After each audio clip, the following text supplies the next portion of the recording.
शक खालामगोन बे टप 10 खोथाफोरा हादर आरो बुहुमनि ओरैबायदि खोथाफोर एबा तथ्यफोर जायफोरनि सोमोन्दै बांसिनानो खोनायाखै एबा मोनथिया।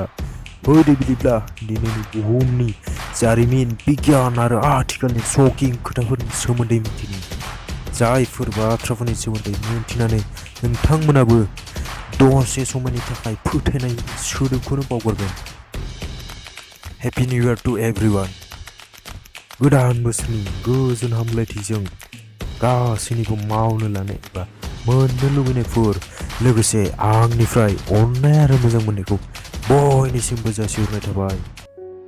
नासानि बादियैब्ला साननिफ्राय माबा मोनसे एबा गलि बारुद बायदि जिरादखौ जोंख्लाबनायखौ जों नुनो मोननाय जायो। नाथाय लोगोफोर, बे जिरादा मा जिराद बेखौ एक्चुअली मिथिनाय जायाखै। दायो जे नोंथांमोना स्क्रिनाव नुदों, बे जाबाय बुहुमनि गिबिसिन केमेरा। बुहुमनि गिबिसिन केमेराया एसेबां स्ल' फट' केपचार खालामोमोन दि फट'नि थाखाय 8 घन्टासिम नेनो गोनां जायोमोन।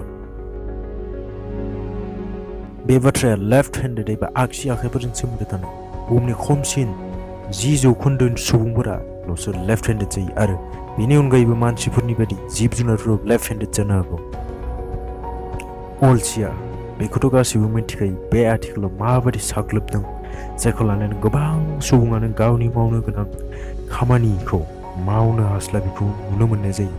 नाथाय हालिया स्टडिजनि बादिब्ला अलसिया किशोरनि मिथिंगायारि गुनसो, बेखौ गाज्रि एबा नेगेटिभआव लांनो नाङा होनदों। नाथाय अलसियानि थाखायनो माब्लाबा समाव दुखुआवबो गोलैनो गोनां जायो। उट दाउ, नोंथांमोनाथ' नुफेरबाय जानो हागौ। नाथाय लोगोफोर, नोंथांमोना मोनथिगौना बुहुमनिनो उट दाउआ बयनिख्रुइ गेदेर दाउ, जायनि मेगना बिनिनो मेलेमनिबो देरसिन जायो। सिखिरियाथ' बिदैसोबो होननानै गासैबो मिथिखायो। नाथाय लोगोफोर, गोमोथाव बाथ्राया जाबाय सिखिरिया स्वाद एबा टेस्टखौ गावनि आथिंजोंसो लानो गोनां जायो। लैथोनि जिब होनना जायखौ मिथियो डलफिन, आरो बे डलफिना उन्दुनानै गुबुन दाबसे जायगायाव एबा सानस्रिनानैबो थांनो हायो। फिंगारप्रिन्टआ जेरैबायदि गासैबो आलदा आलदा जायो, थिग बेबादिनो मानसिनि सालायाबो गासैनाव गुबुन गुबुन जानायखौ नुनो मोननाय जायो। चाइना, जाय हादरखौ चीन होननानैबो मिथियो, बे हादरा अरायबो गोदान बोसोरनि खालारखौ बोसोर बोसोर सोलायबाय थायो।